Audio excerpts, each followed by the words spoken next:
News, life, and beyond.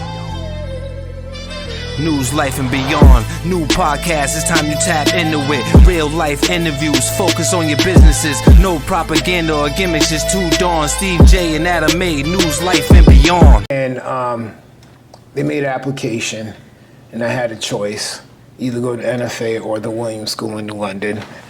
And I choose the NFA because why? I felt I would be disenfranchised because I would be maybe one of three minority students in the school. What was the Williams School? The Williams School is a private school in New London that's on Connecticut College's campus. It's a college preparatory school. So, I always reflect that, if I went to Williams School, would my life been different, or if not, worse, or it could have been worse. Never know. Right? You followed your path. Yeah, that's why I look at things. God always provide. There's a purpose, and there's a path, and no matter what, you can't deviate from it. If you're meant to do something or become something, you're gonna become it, unless otherwise. You choose. You make the conscious free will choice to do what is not your purpose. So you went to NFA next? Yeah, I went to NFA. I'm a class of 1992. I graduated NFA class of 92. 92, we right. here. Yep, we in here. What I recall about NFA in my experience was that my graduating class was roughly 536 students, big. Of which roughly about seven black males and roughly 11 black females or minorities graduated with me. And then you could literally count the Asians and Hispanics as well on your hand, and then the yearbook picture in my yearbook class looks like a giant chocolate chip cookie, literally. So you can understand the dynamics here where, the city of Norwich is roughly about, at that time, 37,000 people, and the minority population at that time was roughly 4% of that. So you're looking at, no more than 3,000 to 4,000 African Americans or Cape Verdeans who identify as black inside that school system. More now. Yeah, it's roughly now the school system's roughly about 16 to 18% minority. Okay. It's a contrast from the time that I grew up or the time we grew up and went to school versus now, as far as the experience inside the classroom. And I say that because,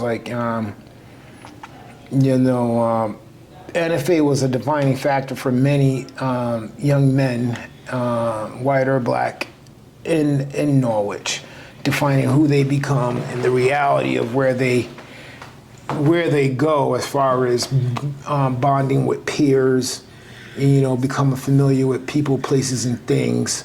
NFA was that platform or that representation of society of people, where people click up, you're going to become a deadhead. NFA was tough for me being a white kid, even though there was more white kids, because I didn't have no white friends. All my friends were black. So when you remember that one time they was going to have that big fight in the smoking area. It was like, who you gonna be with? I was like, who the fuck you mean who I'm gonna be with? I'm gonna ride for my guys. Yeah, I mean, back in that time. And that's what it was. Back in that time, it was a lot of racial tension. A lot. And then you also had to deal with the other issue of competition from other people just like you from New London. And I could never understand that, half of the families in Norwich and New London are all related, but they hated each other. Yeah. And it was always fighting, and it was more than school rivalry. I don't know what the issue is, but growing up at that time, we had those issues. We had to deal with the racial tension inside school. the alienation inside the classroom of being black and or Hispanic, and then even more so the alienation when in society as a whole, when you leave school and you go for work, you know, after high school. I mean, literally as a high school student, you're relegated to jobs as either janitorial and or fast food. Right. You know, Right. You know, growing up, you know,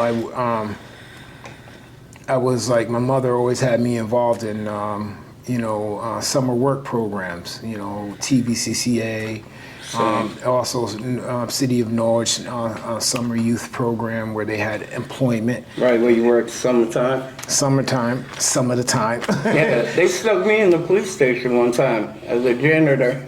As a janitor. So I had to work all summer inside the police station. No, but let me ask you this. Was it for TVCCA or the City of Norwich? The city. City of Norwich. How many individuals during that time that you know, youth, for the City of Norwich's program, youth employment program, how many were black? Shit, I don't even know. A lot of them, I think. There was quite a few that I've seen, but I don't know how quite a few is back then, you know what I'm saying? But I know me being me, every one of my people had a job, so I guess. I'll show you the example. When I was like 14 years old, 13, 14, my mother had me sign up for TVCCA summer job, and who was on my work crew? Steven. Oh yeah, that's how you met him? That's how me and Steven met, right? And all summer we'll bust our asses. We were at Thingsville Park, that little recreation. Yeah. And we had to clear out all the woods. We had to do all the landscaping there, you know, and we had to cut everything down. We had to do it all by hands with hand weed whackers. No machinery and nothing. And it was a crew of 5 of us. And I worked for TVCCA 2 years in a row and then signed up for the City of Norwich's employment service. My mother signed me up, right?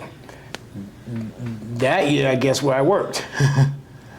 Rose Arts Festival. Yeah, that's not bad. It's a lot better than weed whacking. I worked at they were turning behind Kelly. Remember the school behind there? What was that shit back Mohegan. then? Mohegan. Community college. College, right. We worked in a classroom and we were inside there cleaning up, but then the bus would bring us to other places to do shit. So it was pretty cool. It wasn't all just cleaning, it was other shit too. No, but see, my point is that TVCCA, where the majority of the youth came from economically depressed, disenfranchised families, minority families. The youth work crews that I were on with the City of Norwich, they were all white. I was the only black kid. Right? And all we did was set up chairs and break down tables and clean up after the Bear Festival, after the Rose Art Wrestling event, right? Clear contrast of expectations of where you're gonna go after high school or what type of work or who you're gonna work for after high school.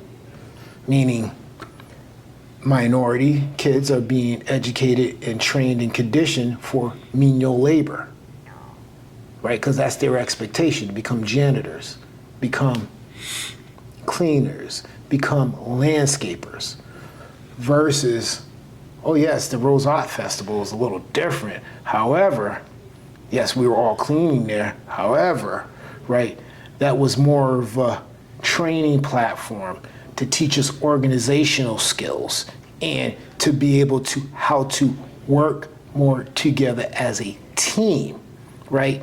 Building skills for individuals to pursue jobs in leadership, not menial labor. Big different contrasts. Yeah. I saw this in our educational system growing up, especially that when I went to NFA, my first year I was in general classes, general education classes. Yeah. And then The step above, there was low general, mid general, high general courses, right? Based upon your academic placement on the test. That was college prep, right? CP or whatever it's called. No. College prep was above high general classes, Okay. which were college preparatory classes, right? Because had an opportunity to go to WIM school, right? I was conflicted, right? Because when I was in a mixture of classes, right, in my freshman year, and we all know at NFA, right, you're assigned to your core classes, right, to whatever your academic level. Life and beyond.